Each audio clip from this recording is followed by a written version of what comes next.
I'm fully prepared with everything I need for the Jay-Z documentary. The moment he sent that legal letter, I knew I had to let the world see who he really is. He and Diddy are cut from the same cloth. He just hides his arrogance and control behind a cleaner image.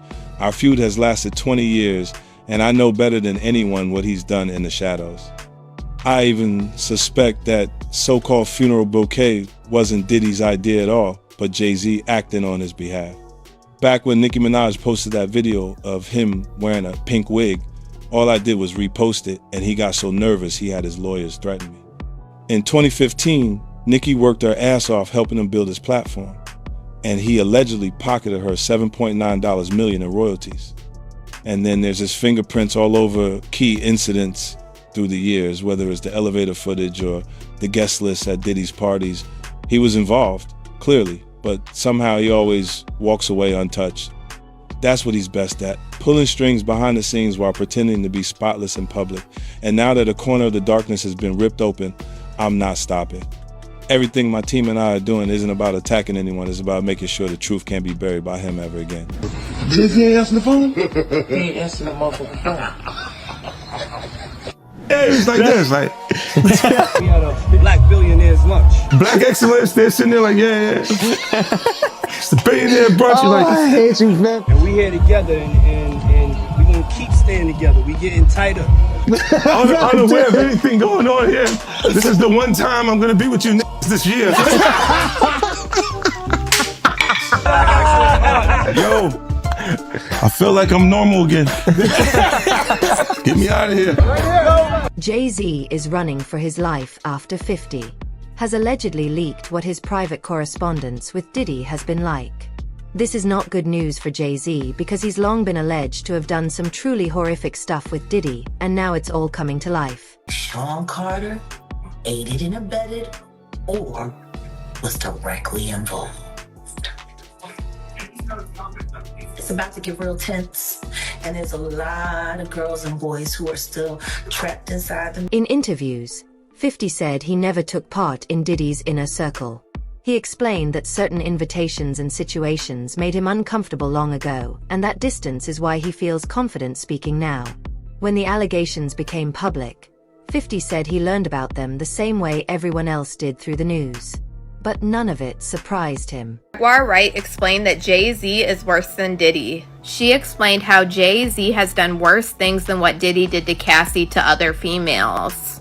And she said that she has the scars to prove it. She alleged that at one time Jay-Z attacked her and got it on film like Diddy did. And she alleged that this is why Jay-Z is totally pulling away from Diddy and you don't see him around. And it's been alleged for quite a while that Jay-Z is pulling away from Diddy because he doesn't want himself caught in the crossfire. I mean, you even have 50 Cent at this point talking about how Jay-Z is in hiding while this whole Diddy thing blows over. And you even have these accusations of Jay-Z being responsible for what happened to Cassie White. So I'm going to go ahead and roll you guys this clip of everything that Jag had to say about Jay-Z being worse than Diddy, and you guys let me know what you guys think about all this in the comments. Sean Carter is just as bad as the diddler. And I know that for a fact. I got the scars to prove it. You want to know what a box cutter feels like going into your skin and ripping you? I can tell you how it feels.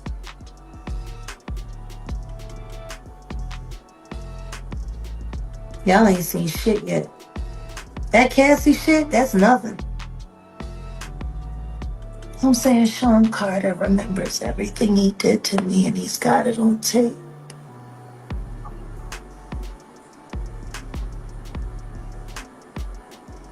Just like Diddy.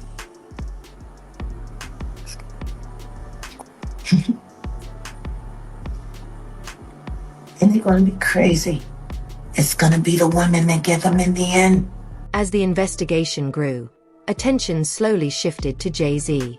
People began asking why he stayed quiet while everything around Diddy was unfolding. That silence raised eyebrows. Some felt Jay-Z's team already knew his name had come up in civil cases and wanted to stay ahead of the situation. Others worried that even without charges, The damage to his reputation was already happening. Social media didn't help. Rumors about him silencing people raising allegations against him became more rife than ever. Exactly what Jay-Z's accuser is saying, that even though she dropped the lawsuit, she still stands by what she says, and she only dropped it because of harassment and the fact that she's terrified of Jay-Z. She says that Jay-Z is allegedly bullying her into saying that her accusations were false. In fact, in new legal documents, she is claiming that she was recently approached outside of her home and cornered by two people who told her they were investigators working for one of Jay-Z's lawyers. She claims they tried to get her to sign an affidavit stating that her claims against Jay-Z were false, but she refused. Jane Doe also claims the alleged investigators asked her if her attorney, Tony Busby, sought her out as a client and offered her money to pursue false claims against Jay-Z, two allegations she says she denied. He says this alleged confrontation left her intimidated and terrified, wondering how they found her when her identity had remained anonymous in media reports and legal proceedings. He also claims that her parents were approached by two investigators asking similar questions about Busby and her story. In the new documents, she reveals she decided to drop the claim because she was frightened by the reaction from Jay-Z and his supporters. He says she feared she would be publicly outed and subjected to public. Industry insiders explained that even one criminal investigation could change everything, not just for Diddy, but for anyone closely tied to him. That's why many believe 50's documentary matters so much. It isn't just about one person. It's about how power worked behind the scenes, who knew what and who might be pulled in next. Commentators also questioned how Diddy stayed protected for so long. Some believe he built influence by surrounding himself with powerful people and controlling information as rumors spread. Reports claimed Diddy might be cooperating with authorities to reduce his situation. One of those deals seemingly involved him snitching on Jay-Z of all people. Will Diddy start snitching? He better. But the only thing I'm interested in him talking about is everything he knows about Kathy Coriana White. See, I know you know what happened to Corey. Diddy, I know that. You and Jay-Z down in Vegas at Tao with Claudia. Why don't you just talk about Kathy? That might help. That might help a lot. Kathy Coriana White, Jay-Z's pregnant mistress, who died 24 hours after she announced that she was going public with their relationship and the baby while he was married to Beyonce.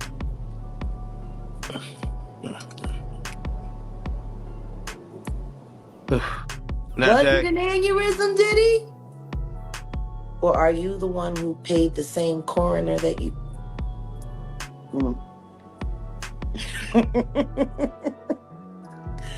Oh, Diddy, you should talk. Now, since the documentary has officially been released, one thing is clear. This isn't just about the past. It's about what happens next.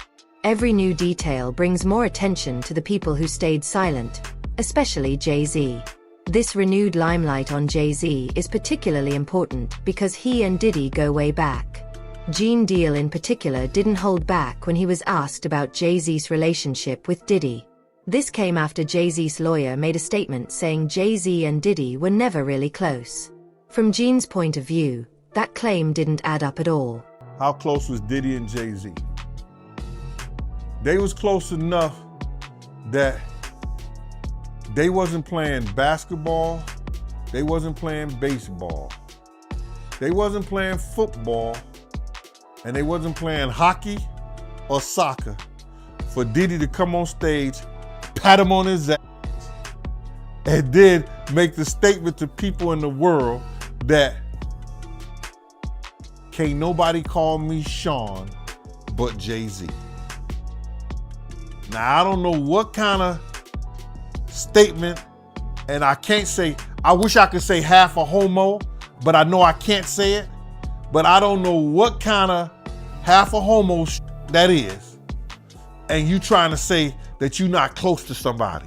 You coming on stage, patting them on their ass, and then you making a broad statement to the public, can't nobody call me Sean but Sean Carter. And I heard Jay-Z said the same thing about them. But they were so close that they had matching white girls together. Because when they used to see each other, they used to say, yo, how your skinny white girl doing? He'd be like, yo, how your skinny white girl doing? So, I guess that's a certain type of closeness. I ain't know anything about that, man. I ain't know about, Jay touching his, ass. I gotta go see the video. I ain't hear about that. Come on, man. Everybody's seen that. 50 even pointed it out. Excuse me. When they was in ATL on stage. Remember when 50 bum rushed the stage with them? Yeah, I think I recall that. When Puff came on stage, first thing he did was pat Jay-Z on that. But I forgot. That's your favorite rapper. Hey, him and Pocket's 1A, 1B. But what's your issue with Jay, man? I ain't know you had an issue with him. I'm never a fan of somebody that I was gonna knock. To Gene, that level of familiarity spoke volumes. Also, during a show in Atlanta, Diddy came out on stage with Jay-Z, and people noticed how comfortable and familiar the interaction was. Even 50 Cent later pointed it out publicly, which kept the clip circulating online. When asked if he had a personal issue with Jay-Z, Gene explained it wasn't about being a fan or not. He recalled an old situation where tensions were high, but Jay-Z didn't even seem to remember it later. Gene said that's how some people at the top operate. They move through situations, create problems, and then forget about them because they're living in a completely different world. How these guys are, man. They'll cause situations and cause problems, and then they'll forget what they've done because they're on a whole nother atmosphere. You know what I'm saying? A lot of shit that he did, you gotta understand, like, now he'll say that they're kids because he's raising kids of his own. You understand? But how would you like it that if Blue Ivory, 15, 16 years old, 17, 18 years old, dating in his early 30s? You're not gonna go for that. No matter what she came through in Hollywood. But you gotta understand, guys who was around then, we didn't know Jay-Z them ages. We didn't know these cats' age. You know what I'm saying? They wasn't having no beards and nothing like that. They was wearing low cuts. You understand? Clean face. I would have never believed when Jay was coming around the block, scooping up the young girls and stuff like that he was 30 years old. If they 17, 18, 16 years old, and they 22, you thinking they 22, 23, something like that, 24 years old? They mom and them need to check them. They daddy and them need to check them. But that's not that far off.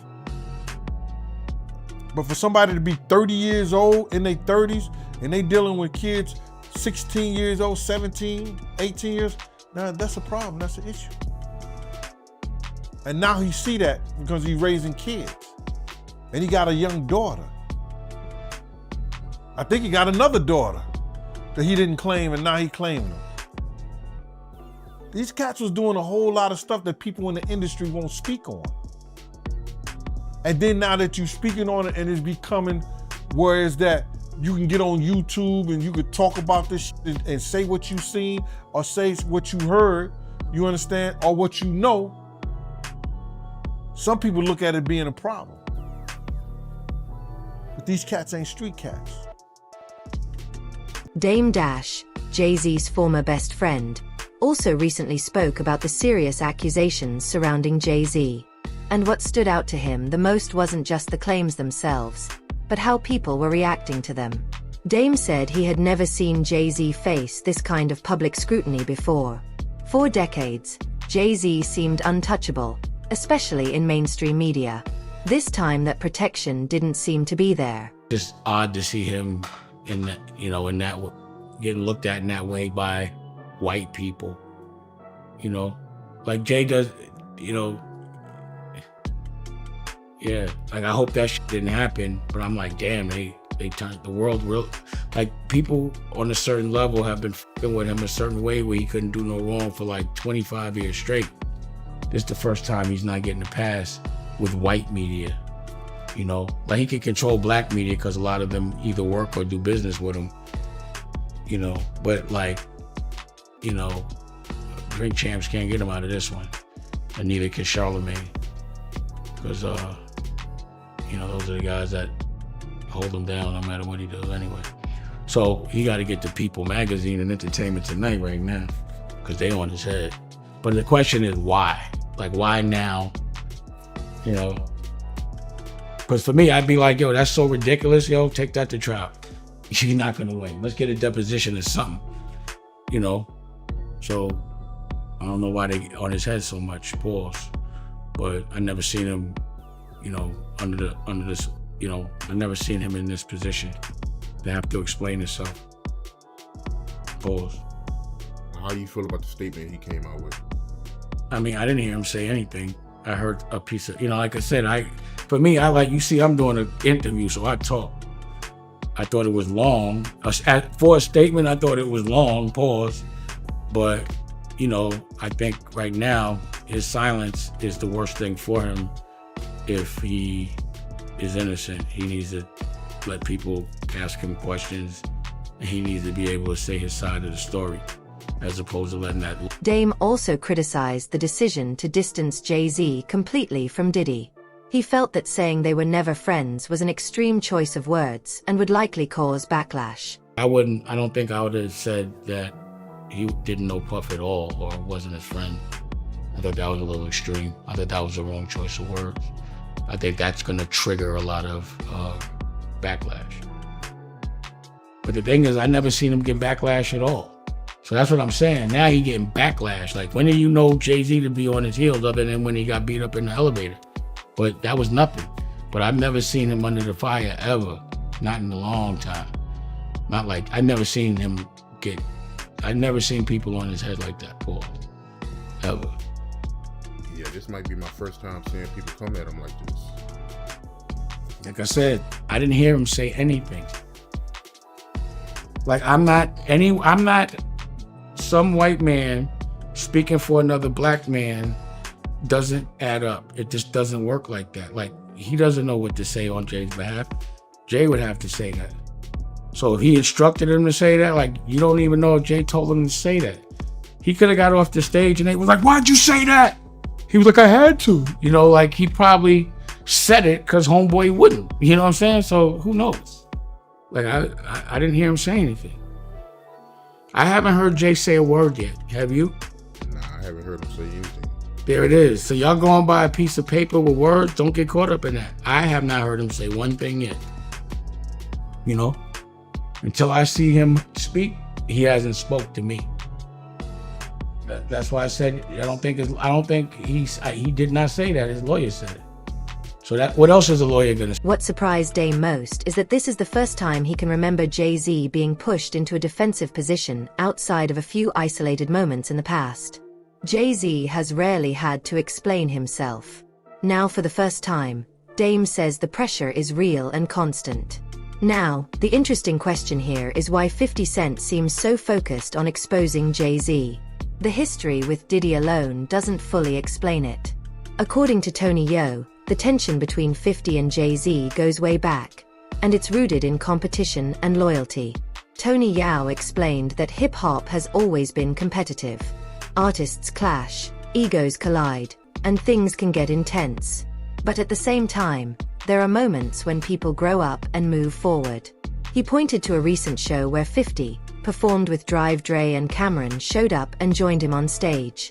Years ago, they had issues, but this moment showed maturity. Cameron recently said that Jay-Z loves business more than the culture, and Yayo understood why people feel that way. He pointed out that Jay-Z showed up for major corporate style events, but didn't show the same support for hip-hop moments that mattered to artists like 50. There was this one part where 50 was talking, and he was saying, yeah, when Yayo was locked up, every G-Unit show, we actually put aside the money. Bro, I told for him, you, and he had like he's like, Yayo had like $1 million. Right. I just told you when I came out of my building, I see the Statue of Liberty. Yeah. There was no way I was getting shot there. And this is what I kind of tell you is like, What we was talking about stacks with the Porsche. 50's not gonna let you say, get the Porsche. He gonna say, let's get him out the hood first. You know, if the money's there, but the money has to be there for you to live like that. The money's there. 50 didn't have to do that. Rest in peace to Hervé from Interscope, because he always said to me, man, 50 do more for you than any artist, than anybody does for their artists. More than Jay-Z. Young Guns was right there. Yayo said the big difference between Jay-Z and 50 is approachability. Jay-Z operates on a very high level, but he's distant. 50, on the other hand, may be just as powerful, but he still shows up for people. He stays connected. Yayo said artists should never forget the people who helped build them up in the first place. Then came the moment that really stuck with him. Yayo said Jay-Z didn't want 50 Cent to perform at the Super Bowl halftime show. According to what he heard, Eminem had to step in and make it clear that he wouldn't perform unless 50 was included. To Yao, that felt personal.